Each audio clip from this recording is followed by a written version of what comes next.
Christian church in beautiful Hollywood, Florida. Well, this morning we're going to start in Daniel chapter 6. I love Daniel. He's a great character. He is faithful all the time.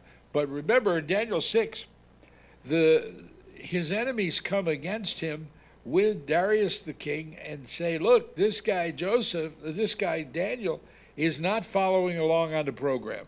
He is not worshiping you. He is worshiping some other god. And that he needs to be thrown into the lion's den because he has not been faithful. Well, Daniel never changes his the way he operates. He knew about this. He knew the writing was signed against him, and he went into his house, and it says in the upper room, with his windows open toward Jerusalem, he knelt down on his knees 3 times that day and prayed and gave thanks before his God, as was his custom since early days. Wow. So, here it is that this is what he does. He prays 3 times a day, even in this critical hour, even when he is going to be taken away. He doesn't care. I'm going to pray before the Lord because that's what I do, and nothing changes. Now, unfortunately, Darius has signed a law, and he can't go around it. So he puts Daniel in the commands that he be brought and put and cast into the den of lions.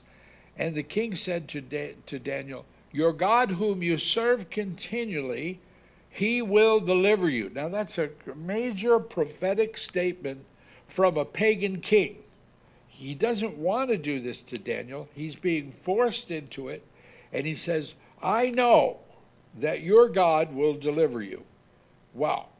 And the stone was brought and laid on the mouth of the den, and the king sealed it with his own signet ring. Now it says, now the king went to his palace in Daniel 6:18 and spent the night fasting, and no musicians were brought before him. And his sleep went from him. And the king rose very early in the morning and went in haste to the den of lions. And when he got there, he shouted out to Daniel, servant of the living God, has your God, whom you serve continually, been able to deliver you from the lions?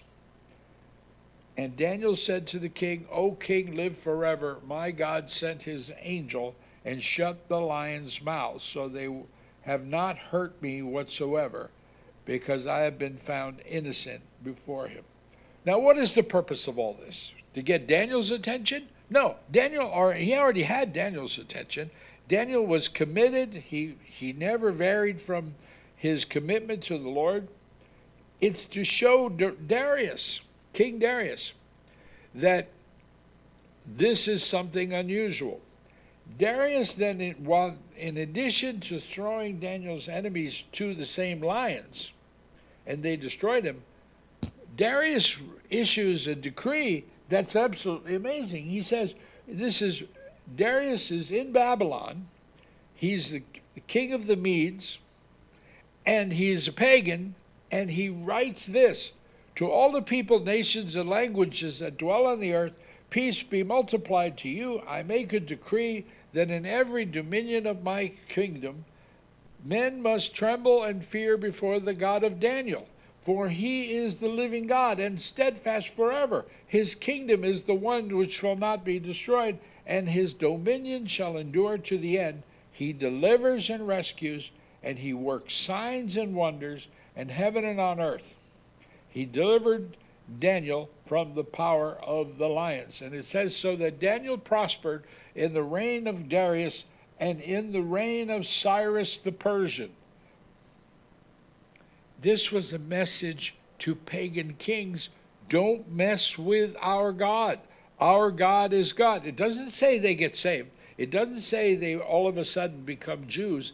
They don't. But what they do tell everyone is don't mess with the God of Daniel. Don't mess with them because he is God. Wow. And that's what it's for, is to show these kings who's in charge. You remember, the Bible says that the heart of the king is in God's hands. In Acts chapter 16, now this is Paul in Philippi, the Philippian jailer, and he says, the multitude rose up together against them, and the magistrates tore off their clothes and commanded them to be beaten with rods. And after they had laid many stripes on them, they threw them into prison, commanding the jailer to keep them securely. Having received such a charge, he put them into the inner prison and fastened their feet in the stocks.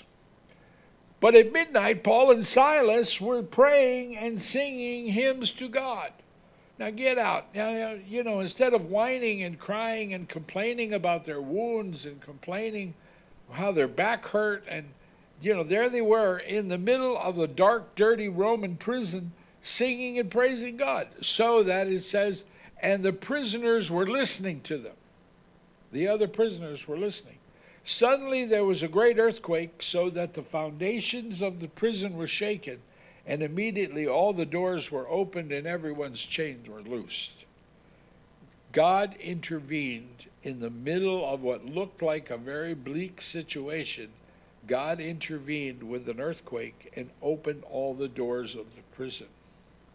And when they went out, of course, now who is he trying to get his attention? Who?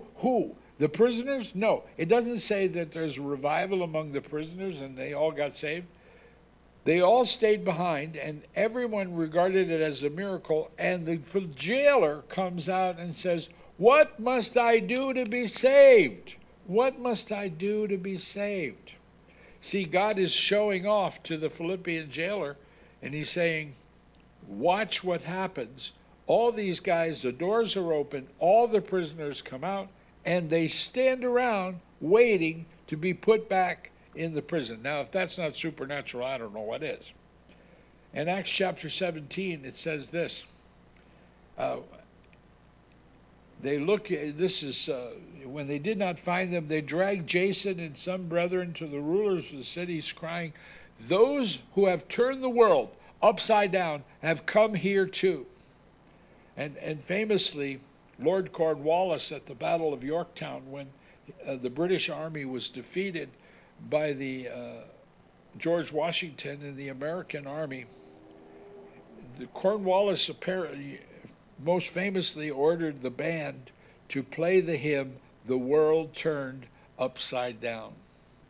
Sometimes God will turn your world upside down. It's not to get your attention. It's to get the attention of someone he's trying to woo back to himself. In this case, it was the Philippian jailer. And in your case, who knows who it is that the Lord has got his finger on and will woo